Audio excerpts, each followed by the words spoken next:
سلسلہ نعت رسول مقبول صلی اللہ علیہ وسلم کے بعد ہماری محفل کی زینت آفتاب ولایت پیر طریقت جناب پیر آفتاب صاحب قاسمی خدمت میں گزارش کروں گا کہ وہ اسٹیج پر تشریف لائیں اور ہم سب کے دلوں کو عشق رسول صلی اللہ تعالی وسلم کی دلگداز کہانی سے منور اور خیرہ فرمائیں۔ نعرہ تکبیر، نعرہ رسالت، جناب پیر آفتاب صاحب قاسمی ساتھی لگے ہو جاؤ پیچھے ساتھی کافی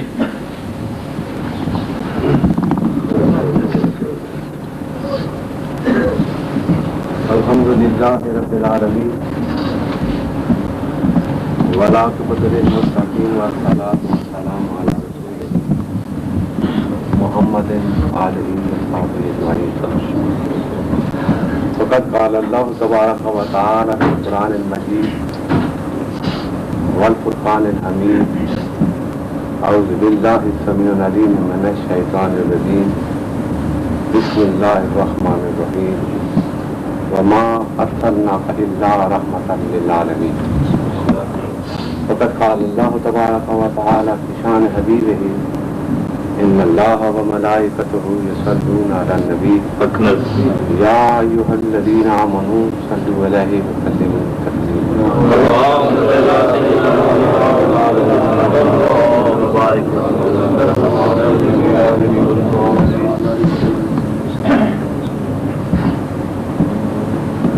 برادران اسلام، شہدائان دین متین، شمع رسالت کے پروانوں، میرے نہایت قابل احترام علماء کرام، صوفیاء اعظام اور نعتخوان احباب، اللہ تبارک و تعالیٰ کا یہ بڑا کرم ہے، اللہ تعالیٰ کی یہ عنایات ہیں اور اللہ تبارک و تعالیٰ کا یہ خاص بخشش ہے کہ اس نے ہمیں اور آپ کو مصروف ترین زندگی میں ایسے لمحات اور ایسی ساعتیں، ایسی گھڑیاں عطا فرمائیں کہ جس میں ہم حضور علیہ الصلوۃ والسلام کے فضائل عالیہ، حضور کے مراتب و درجات سنے اور ہم نے دل کی گہرائیوں میں ایک لطافت اور سرور پایا۔ اس میں کوئی شک نہیں کہ حضور علیہ الصلوۃ والسلام کا نام ہی ایسا ہے، حضور علیہ الصلوۃ والسلام کی ذات گرامی ہی ایسی ہے کہ جو شخص صدق دل سے ان کا نام لیتا ہے وہ دل کی گہرائیوں میں سرور و لطافت پاتا ہے۔ آج کی اس محفل پاک میں اس پیارے رسول جنہوں نے اللہ کا آخری پیغام لے کر اس دنیا میں نزول جلال فرمایا اور اپنے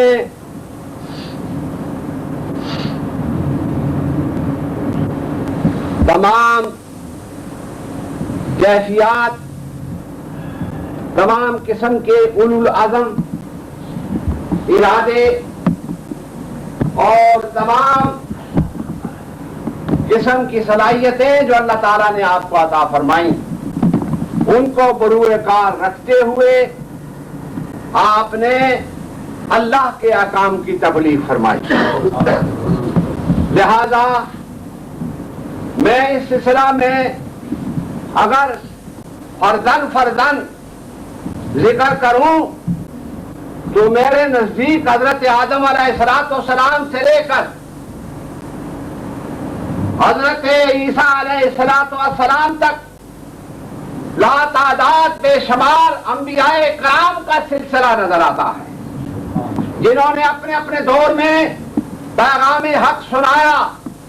اگر ان تمام انبیاء کے مناقب اور فضائل اور ان کے درجات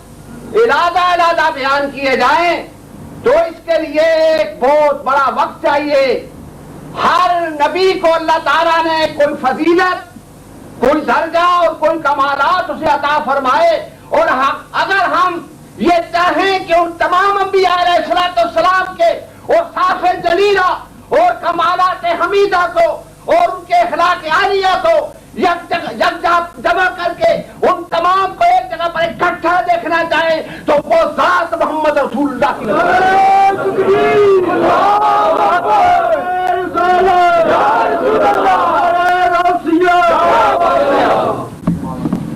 اجمال میں،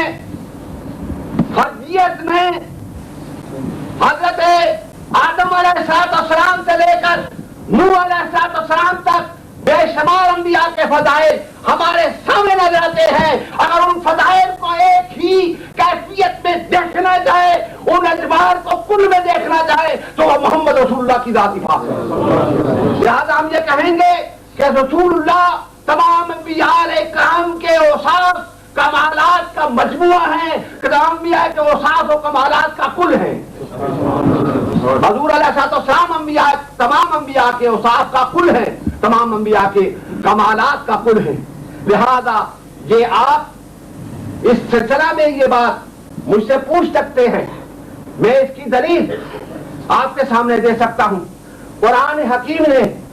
جو اعلان کیا ہے وہ اتنی بڑی دلیل ہے، اتنا بڑا اس کا ثبوت ہے کہ دنیا کا کوئی دانشور، دنیا کا کوئی نکتہ دان، دنیا کا کوئی فلسفی اللہ تعالیٰ کی اس پاک کلام سے سرے متجاوز نہیں کر سکتا. اللہ تعالیٰ نے حضور علیہ السلام کی ایک کیفیت کو، زندگی کے پہلو کو قرآن حکیم میں بیان کیا ہے. یوں تو حضرت مائی عائشہ صدیقہ رضی اللہ تعالیٰ عنہا کی آپ کی زبان مقدس سے جو آپ نے گورافشانی فرمائی ہے وہ یہ ہے کہ جس نے قرآن پڑھا اس نے سورت رسول کو پڑھ لیا. حضور علیہ السلام کے کمالات اور مظاہر اگر کوئی معلوم کرنا چاہتا ہے تو وہ قرآن کو پڑھے، اور جس نے قرآن کو پڑھا اس نے رسول کریم کی سیرت کو پڑھ لیا. اب ہم اس طرح کہیں گے کہ تمام علوم جو ہیں قرآن میں ہیں، تمام علوم قرآن میں ہے، اور تمام علوم قرآن میں ہے، اور قرآن کا سارے کا سارا سینہ مصطفیٰ میں. تو یہاں یہ آپ یہ میں بتاؤں کہ کیا اس کے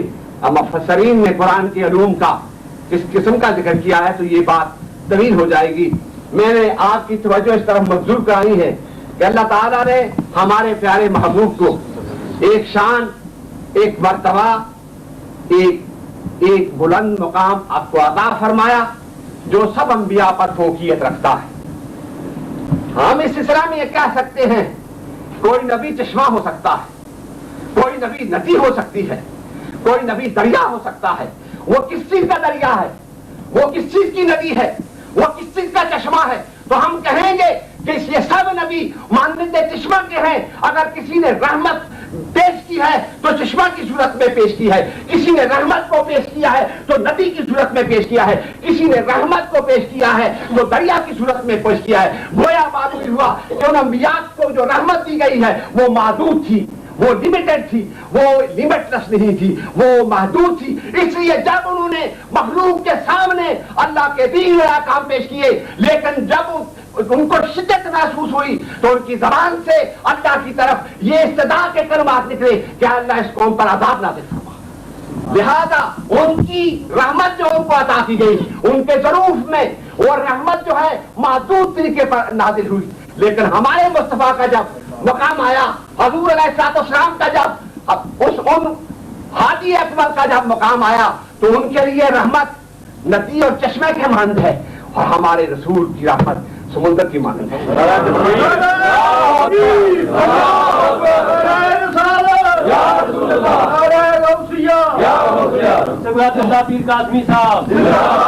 اب یہاں یہ بات آپ کو میں کہہ دوں کہ چشمہ بالآخر منتہے فنائیت میں جب جاتا ہے، یہ تصوف کا نقطہ ہے. اور میرا خیال یہ ہے کہ وہ لوگ جو صوفی ہیں کسی درویش کامل سے نسبت رکھتے ہیں انہیں یہ معلوم ہوگا کہ فنائیت سے مراد کیا ہے. فنائیت سے مراد یہ ہے کہ پہلے کچھ اور صفت لے کر آیا تھا, پہلے کسی اور اوصاف سے متصف تھا, لیکن جب کسی مرد کامل کے سامنے پیش ہوا تمام سابقہ اوصاف ختم ہو گئے اور شیخ کامل کا اوصاف اس میں آ گئے. ہم کہتے ہیں یہ منتہا فنائیت ہے. اور اس سلسلہ میں منتہا فنائیت کیا ہے؟ کسی مرید کی ارادت جب معراج کو پہنچتی ہے, کسی مرید کی ارادت جب عروج کو پہنچتی ہے, کسی کی مرید کی ارادت جب ارتقاء کی منازل کو چھو لیتی ہے, تو اس وقت کہتے ہیں کہ اس کی صفت نہیں رہتی. He is absolutely inherited into the attributes of his شیخ. وہ قطعاً اپنے شیخ کا صفات کا مظہر ہوتا ہے. ہم کہتے ہیں یہ صفات یہ سب کچھ نہیں ہے, سب کچھ اپنے شیخ کی صفت ہے, سب کچھ اپنے شیخ کی صفت ہے. وہاں پر اس کی اپنی صفت نہیں رہتی. سبحان اللہ. مجھے شیخ کامل جن سے میرا روحانی رابطہ ہے, مراکش کے شاذلیہ طریقے کے, اللہ تبارک و تعالی ان کی قبر کو اپنے نور و رحمت سے بھر دے. وہ شیخ کامل جن کی کتاب میرے پاس موجود ہے, اتنی سی کتاب ہے شیخ کامل نے سرکار مدینہ جناب محمد صلی اللہ علیہ وسلم کے فیضان کی, ان کی فیضان کی برکت سے اتنی کتاب میں جو کچھ لکھا ہے وہ سب کا سب عشق رسول ہے. اور فرماتے ہیں, انہوں نے فرمایا کہ اب یہاں وہ جو ان کا ایک خیال ہے اور ان کا جو ایمانی عقیدہ ہے وہ یہ ہے کہ جب کوئی انسان اس کائنات میں اپنے تمام صفات کو چھوڑ دیتا ہے اور صفات رسول میں فانی ہو جاتا ہے, تو فرمایا وہ خود کچھ نہیں ہوتا, وہاں پر صفت رسول ہوتی ہے. اور جہاں پر صفت رسول ہوتی ہے وہاں پر عظمت ہوتی ہے, جہاں پر عظمت ہوتی ہے وہاں پر ایمان کامل جلوہ گر ہوتا ہے, جہاں پر ایمان کامل جلوہ گر ہوتا ہے وہاں پر سوز ہوتا ہے, جہاں پر سوز ہوتا ہے جہاں پر سوز ہوتا ہے وہاں پر عشق ہوتا ہے, جہاں پر عشق ہوتا ہے وہاں خوب خدا ہوتا ہے.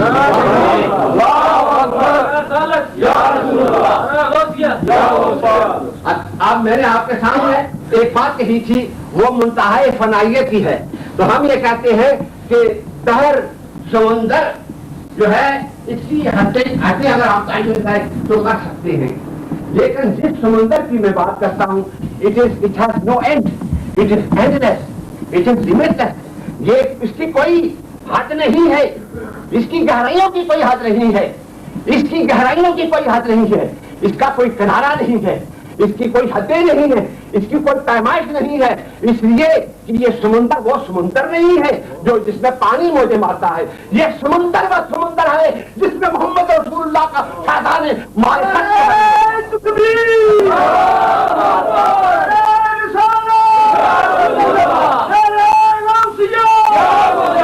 اس لیے حضور علیہ السلام کا فیضان وہاں پر معجزن ہے, اور وہ فیضان کیا ہے؟ سمندر کی مانند ہے. اور وہاں اگر ندی آ جائے اور وہاں پر نالا آ جائے, وہاں پر چھوٹا چشمہ آ جائے, وہاں پر بڑا چشمہ آ جائے, آپ کبھی سمندر میں تلاش کہیں نہیں کر سکے. وہاں سمندر ہی سمندر ہوگا, نہ چشمہ ہوگا, نہ ندی ہوگی, نہ نالے ہوں گے, نہ دریا ہوں گے. اسی طرح سے ہمارے مصطفیٰ علیہ السلام کی ہستی مقدسہ ساری کائنات میں حضور علیہ السلام کا ظرف مقدس جو ہے ساری کائنات کے سامنے اللہ تبارک تعالیٰ پیش کیا, تو کہا سارے انبیاء کی رحمت کو اکٹھا کریں جو ہم نے آپ پیارے حبیب کو دی ہے. وما ارسلناک الا رحمۃ للعالمین, اے میرے محبوب ہم نے آپ کو جو رحمت دی ہے وہ سب سے نرالی ہے, وہ سب سے عجیب ہے. قربان جاؤ اس مصطفیٰ پر جو مکہ کی گلیوں میں پھرنے والا, اس قربان جاؤ اس مصطفیٰ پر جس کی نگاہیں کسی کیسے وجود پر پڑی ہیں, جس نے ایمان حاصل کر لیا ہے,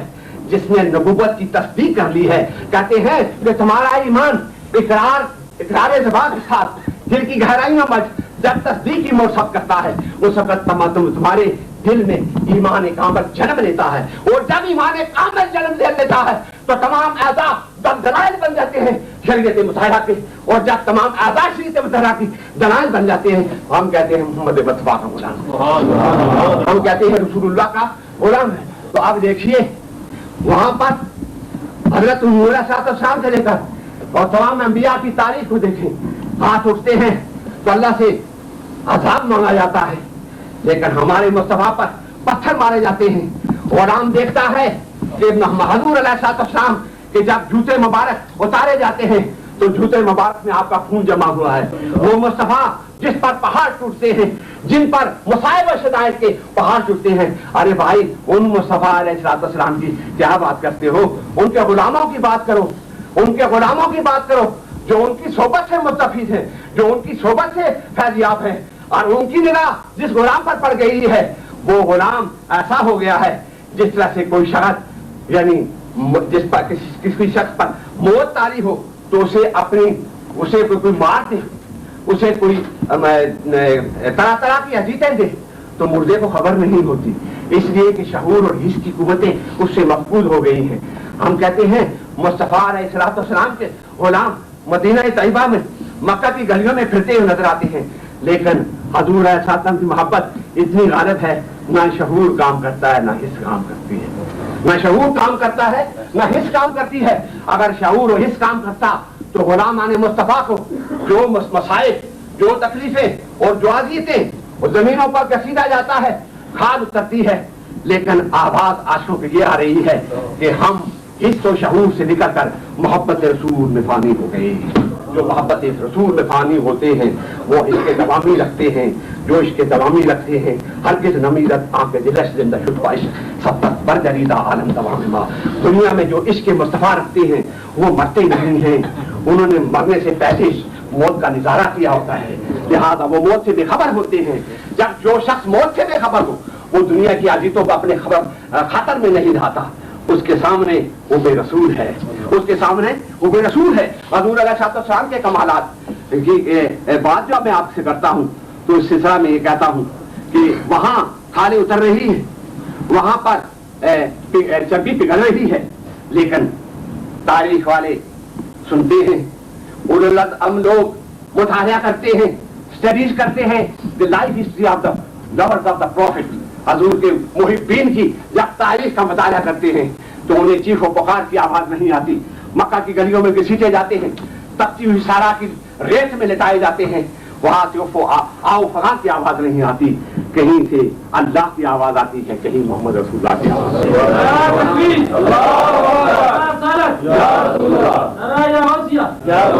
ہمارے ایک انگریز دوست ہیں لندن میں, I want to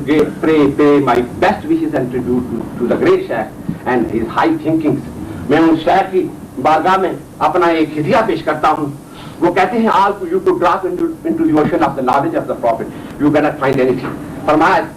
حضور علیہ السلام کی طرف فرمایا ساری کائنات کی جو چیزیں ہیں سرکار دو عالم صلی اللہ علیہ وسلم کے حضور میں پیش کر دو. بھائی حضور سمندر ہیں, وہاں کسی کی ہستی کی مجال نہیں کہ اپنی ہستی کو وہاں کام کر سکے, وہاں پر محمد مصطفیٰ کی صفات موجزن ہے,